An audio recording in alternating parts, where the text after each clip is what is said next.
I'm here with Peter Johnson, the founder of the Global Manga Initiative. How are you doing today, sir? Doing very well, Robert. How are you doing? Pretty good. Can you tell us a little bit about your charity? Basically what we are is we're a completely free, completely open online manga anthology featuring artists from all corners of the world. We're trying to expand the manga genre, get it outside. We're sort of like Shonen Jump, but on a more global scale, not just isolated Japan, because if you really weren't born in more of the countries where manga is very successful, it's kind of hard to become an aspiring mangaka, and there are a lot of aspiring mangakas from all over the world, places like Europe, North America, South America, just all over the board. And basically what we're doing is we're providing completely free exposure.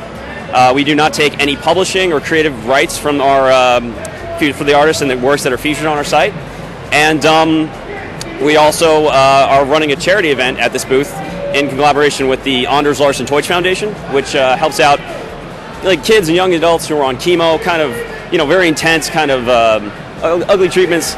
It helps them get into youthful arts like manga and graffiti and stuff like that, so they don't stagnate in the hospital, And everything you see here is all completely from independent artists and creators that have been featured on the site, and we're looking to expand the roster. We have Facebook and Twitter, and we also do our updates via Twitter, so we can instantly tweet the people who are following our series. So yeah. And are you a writer or artist of manga yourself? Yeah, the whole reason that this project got started was that I spent a lot of time trying to break into the manga industry, but it's very hard to do that from this country. And I went to various art schools and various publications. I met with DC Comics, and it just sort of it seemed to me that the comics industry, and especially the manga industry, it's kind of going through an evolutionary period. I think with things like the Kindle, Nook, all the technology, the paper to digital format, it's kind of time for a different kind of, I guess I could use the word publication, if that makes sense, even though we're talking in a digital format. And so I just saw a whole lot of creators who would form websites or groups and stuff like that, but they would be isolated. And I said, why are we all doing this? I mean, a perfect example is right here at Comic-Con, Artist Alley, where you have hundreds of creators who are all in their own tables competing against each other, and really there's no sense of unification, and I think this is something that can help achieve that. So we're trying to not be a archive site. We don't want to just stick up stories on our website. We want to actually help promote the works that are on us as part of our roster. We consider them part of our inner clique, and we're trying to help them out the best we can.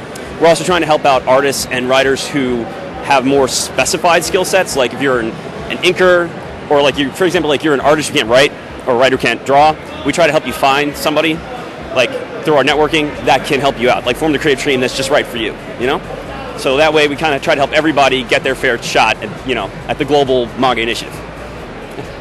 And what kind of mangas can they find on your site? We really have no specified roof on our site. We're pretty liberal in terms of content.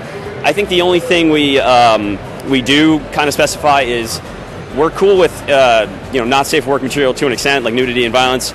But if it's just there for the sake of shock, that we say use it within reason. If you could find it on Faku or something, don't bring it to our site. And aside from that, all sorts of stuff. We got action, drama, comedy, mystery, kind of a little bit of dark, little romantic comedies, a little bit of everything. And really, honestly, part of this is expanding, manga and the definition of manga. So we're open to what anybody wants to put in. A lot of times, one of the questions I get is, well, I don't really draw like Akira Toriyama or Taikubo. Can I still get features? Well, if you really think what you're creating represents what manga is or should be, in your opinion, we're willing to take a look at it. That's our general policy. That's fantastic. And how has the charity auction have been going here at the New York Comic Con? This has been absolutely great. The people here at Comic-Con have been so generous. This is our fourth and final day for the charity auction. We've already raised, just since yesterday, over $270 for the Anders Larsen Deutsch Foundation. Check out their website, altfoundation.com. They're also going to be doing a new site called yucklives.com. They're a really great foundation, and it was the foundation of my best friend, Anders Larsen Deutsch, who unfortunately passed on to cancer 7 years ago, after a 7-year battle with cancer. So I'm doing everything in my power to kind of help them out at the same time. I mean, it's been a really great auction. People have been generous. People have been buying prints, especially since this is all from completely. We don't have any fan prints. It's all it's all original art, and we've had people come in. I had one guy, the first guy actually who bid in the auction. When he found out we were doing, he's saying, "Oh my God, I actually am a chemo survivor myself. I lost 75% of my stomach to cancer." And he just went and smacked down like $20 on a like $1 bid. It was quite amazing, like one of those once-in-a-lifetime coincidences. But yeah, it's been a really great auction. We're really happy. It's all the people at Comic-Con. We also had Meiko Fufu, who is an artist from Argentina, come all the way out here to do a live drawing event yesterday, and that was really great. Everybody was having a good time. We had to kind of traffic people prevent them from stepping on the prints, but it was a good time. Yeah. So we're really happy with the New York Comic-Con crowd, and I'd like to give a special thanks to everybody who participated in the auction and competed. It did get a little competitive there because it is a silent auction, but thank you very much for your contributions to everybody at NYCC.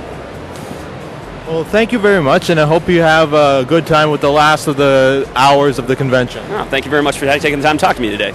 It's good meeting you.